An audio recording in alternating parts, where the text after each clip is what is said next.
Kasus konfirmasi COVID-19 yang semakin landai menyebabkan masyarakat mulai beraktivitas seperti biasa. Di DKI Jakarta misalnya, kendaraan semakin banyak di jalanan hingga menyebabkan kemacetan yang tak terhindarkan. Polda Metro Jaya bahkan mulai membuka peluang menambah ruas jalan yang diberlakukan melalui kebijakan ganjil genap. Kasubdit Gakum Ditlantas Polda Metro Jaya, AKBP Argo Wiono mengatakan, kemacetan di Jakarta meningkat hingga 60%. Di sisi lain, tren kenaikan kemacetan di Jakarta juga diakibatkan oleh sejumlah pelonggaran aktivitas dari pemerintah terhadap kemacetan di ibu kota. Sementara itu, tingkat kemacetan di ibu kota kini ada di angka 37%. Data tersebut naik hampir 5 kali lipat apabila dibandingkan dengan data kemacetan saat PPKM darurat berlaku. Kebijakan PPKM darurat yang berlaku saat 3 hingga 20 Juli lalu memang terbilang ketat. Hanya orang-orang tertentu yang boleh masuk Jakarta. Hasilnya tingkat kemacetan saat itu ada di angka 8%. Indeks kemacetan diukur menggunakan skala persentase 0 hingga 100. Semakin kecil angkanya, semakin lengang jalanan. Begitupun sebaliknya, seluruh data tersebut dikumpulkan oleh TomTom melalui fitur Global Positioning System atau GPS. Bertolak dari data di atas menyebutkan, setiap pelonggaran PPKM berbanding lurus dengan tingkat kemacetan yang semakin tinggi. Saat ini, pemerintah sudah 10 kali memperpanjang PPKM sejak 3 Juli lalu. Kebijakan ini sangat berpengaruh terhadap tingkat kemacetan pada periode pra-PPKM terhitung 1 Juni hingga 2 Juli 2021 yang berada di angka 26%. Sementara para PPKM level 3 saat ini, tingkat kemacetan berada di angka 37%. Jakarta macet lagi, itulah topik dialog kita pagi ini. Kemacetan di Jakarta kembali meningkat hingga 60%. Salah satu faktor yang menyebabkan tren kenaikan kemacetan di Jakarta yakni pelonggaran aktivitas masyarakat. Untuk membahasnya, kita sudah bergabung dengan Kasubdit Gakum Ditlantas Polda Metro Jaya, AKBP Argo Wiono.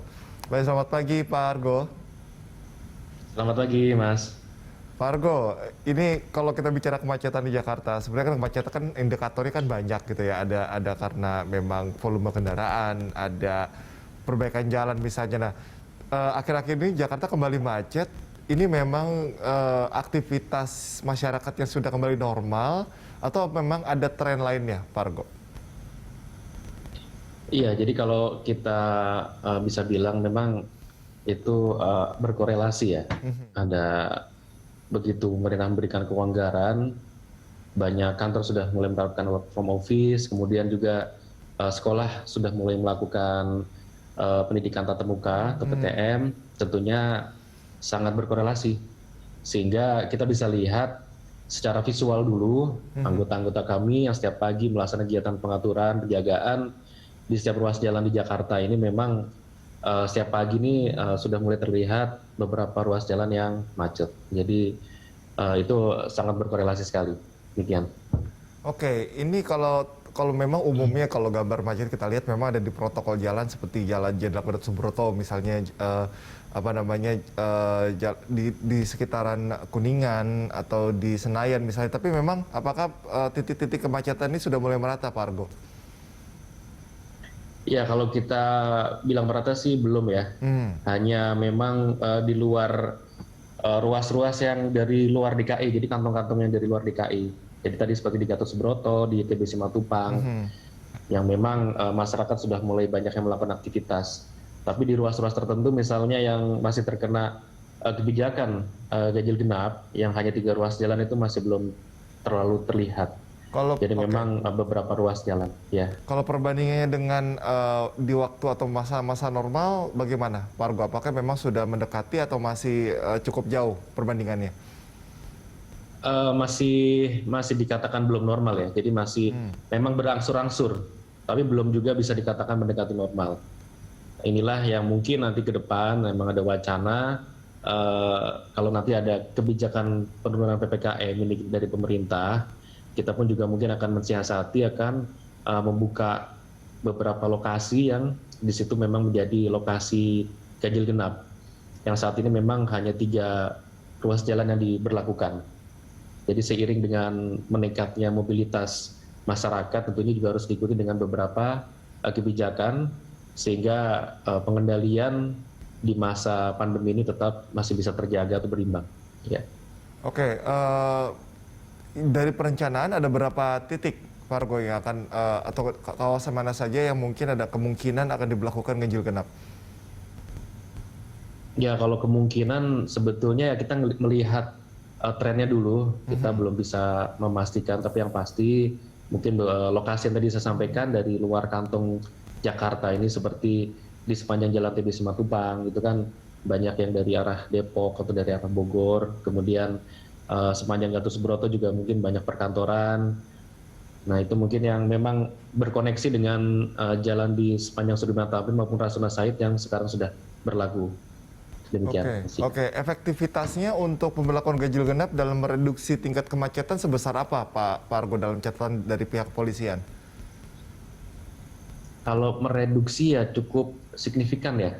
Karena yang memang kita bisa lihat secara visual maupun mungkin data di pelanggaran yang tercatat di sistem ETLE itu di lokasi-lokasi tersebut memang penurunan. Jadi memang lokasi-lokasi tersebut yang memang menjadi andalan dalam mereduksi kemacetan. Dan memang poin utamanya dengan pemberlakuan ganjil genap ini adalah untuk mereduksi kemacetan yang ada. Jadi memang kalau dibilang signifikan ya pasti signifikan sekali. Demikian. Oke, kalau dulu kan kita salah satu caranya adalah bagaimana memberikan pemahaman ke masyarakat juga untuk beraktivitas misalnya dari kota-kota atau daerah-daerah satelit Jakarta yang ingin bekerja ke Jakarta itu pakai kendaraan umum misalnya. Nah kalau dalam tren PPKM ini yang Anda lihat apakah memang perubahan masyarakat masih sama untuk menggunakan angkutan umum atau malah memang mereka lebih atensinya lebih besar untuk menggunakan kendaraan pribadi, Pak Argo? Iya, jadi kami kalau untuk data penggunaan angkutan memang kita melihat dari data yang sudah dihimpun oleh Dinas Perhubungan, memang ada peningkatan dari mulai penurunan pada saat PPKM darurat, kemudian naik, itu penurunan kalau nggak salah kurang lebih sampai dengan 65%, kemudian naik di PPKM level 4, kemudian naik kembali di PPKM level 3, khususnya untuk penggunaan angkutan umum itu trennya masih tinggi sekali. Itu juga bisa dilihat dari Google Mobility Index itu juga ada peningkatan untuk yang di area perkantoran. Jadi data yang ada di Disub itu seperti di PPKM level 3 ini ada kenaikan sebesar 24%. Jadi pada saat PPKM darurat dia menurun dengan level 65%, kemudian pada saat PPKM level 4 ada kenaikan sebesar 15%, kemudian dari level 4 ke level 3 ada kenaikan lagi sebesar 24%. Artinya memang angkutan ini masih menjadi suatu moda transportasi yang utama bagi masyarakat, khususnya di sekitar Jakarta ini. Ya, artinya itu masih masih bisa menahan masyarakat untuk tidak menggunakan menggunakan kendaraan pribadi begitu ya. Tapi bagaimana kalau untuk kendaraan roda 2? Ini kan probabilitasnya seperti apa yang Anda lihat di lapangan antara pengguna roda 2 dan juga roda 4? Ini kan kadang-kadang roda 2 ini sangat-sangat banyak sekali. Kalau sekarang tadinya seperti apa, Pak Argo? Iya, kalau roda 2 sendiri juga sama. Kalau kita lihat secara visual di lapangan tuh kurang lebih sekitar 30 sampai dengan 40%. Memang ada peningkatan di roda 2, tapi tadi masih di bawah baseline. Artinya belum sampai dengan level normal tadi. Ada peningkatan tapi belum sampai dengan yang seperti situasi normal. Kurang lebih sekitar 30 sampai dengan 40%, karena roda 2 ini memang menjadi salah satu moda utama juga ya bagi masyarakat selain roda 4 tentunya. Ini kan dari catatan terakhir tingkat kemacetan di ibu kota diangkat kenaikannya 37%. Nah, trennya nanti di hari-hari ke depan akan meningkat terus dan apakah akan secara signifikan peningkatan itu, Pak Argo?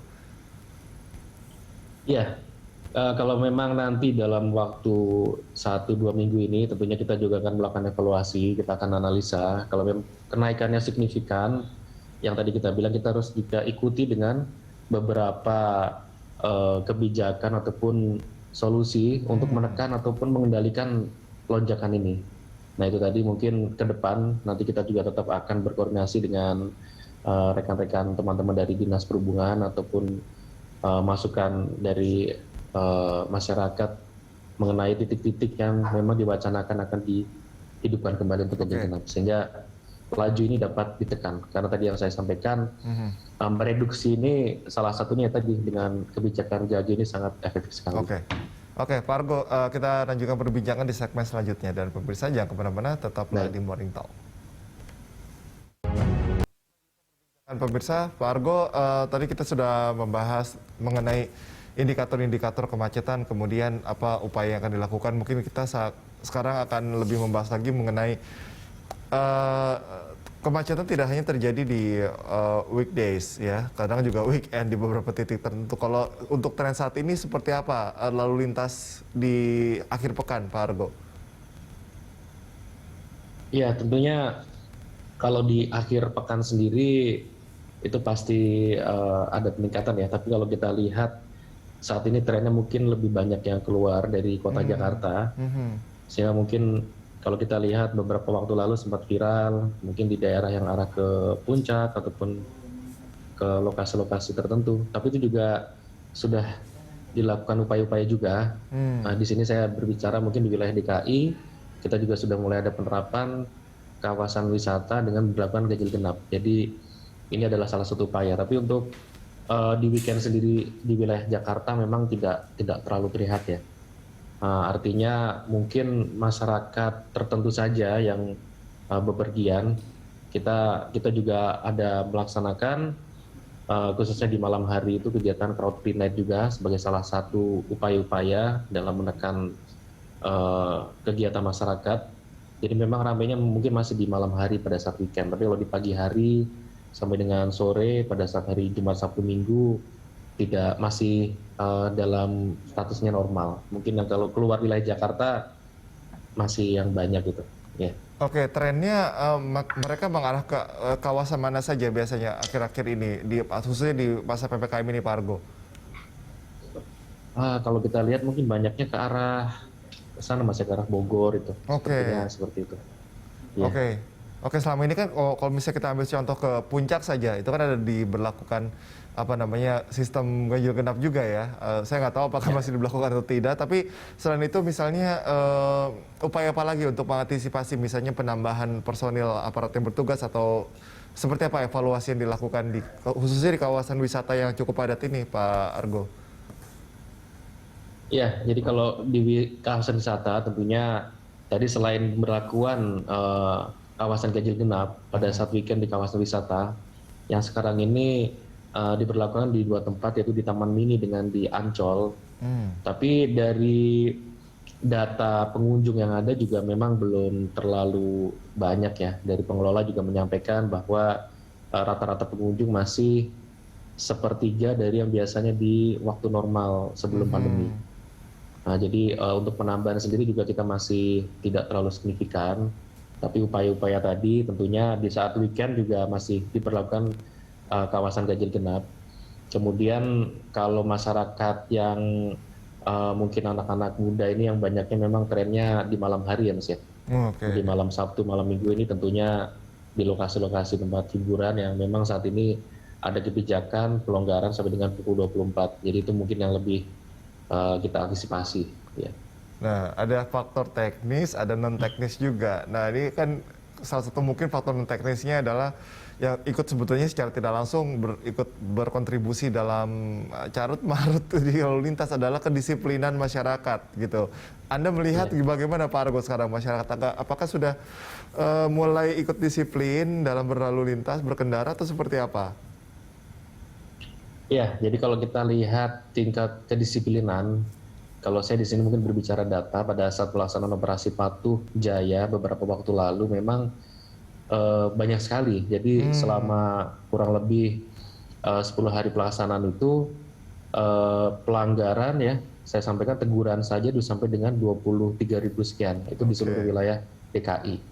Belum untuk penindakan pelanggaran sendiri hampir mencapai 44.000. Artinya selama setahun atau menjelang 2 tahun masa pandemi ini tentunya kita juga sempat memberlakukan adanya kebijakan tidak boleh menilang sebagai bagian dari bentuk empati kepada masyarakat. Tapi karena sekarang situasi sudah berangsur-angsur normal, sebagian masyarakat masih terbawa dengan situasi seperti itu. Jadi banyak yang ingin meminta dimaklumi dengan kondisi saat ini. Padahal sebetulnya kalau kita lihat dengan adanya kelonggaran sudah mulai diberlakukan mungkin work from office, tentunya masyarakat juga harus bisa mulai merubah mindset bahwa kegiatan tertib berlalu lintas ini adalah sebagai hal yang utama, jadi tidak menjadikan alasan pandemi ini sebagai pembenaran dalam melakukan pelanggaran itu sendiri.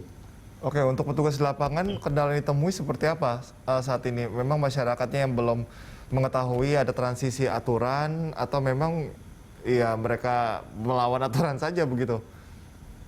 Iya, sebetulnya masalah transisi kita juga tidak ada ini ya, tapi kita lebih ke persuasif. Namun masyarakat sendiri memang kegiatan-kegiatan penindakan yang selama ini dilakukan polisi salah satunya adalah untuk penegakan tertib berlalu lintas. Nah, cuma karena sudah terlalu lama sekali, mungkin hampir setahun lebih, kita hanya melakukan tindakan-tindakan yang persuasif, hanya memberikan himbauan, teguran, dan tentunya masyarakat juga merasa zona nyaman gitu Mas. Jadi zona nyaman inilah akhirnya membuat sekarang nggak apa-apa, mungkin polisi kan sedang lagi pandemi, tidak boleh menindak dan sebagainya. Nah itu akhirnya jadi pembenaran tadi yang saya bilang.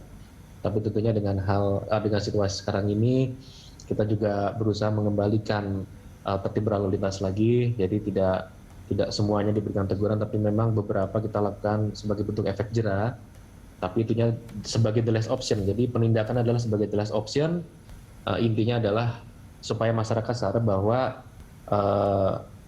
kegiatan pelaksanaan penegakan hukum ini adalah sebagai salah satu hal yang harus dilakukan oleh petugas untuk menjaga tertib berlalu lintas sehingga tidak terjadi potensi-potensi kerawanan, kecelakaan dan sebagainya.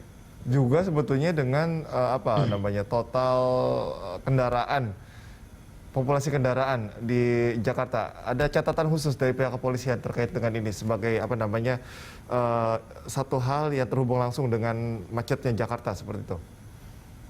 Ya, itu semuanya linear Mas. Jadi meningkatnya mobilitas, meningkatnya jumlah kendaraan itu sebanding lurus dengan meningkatnya jumlah pelanggaran.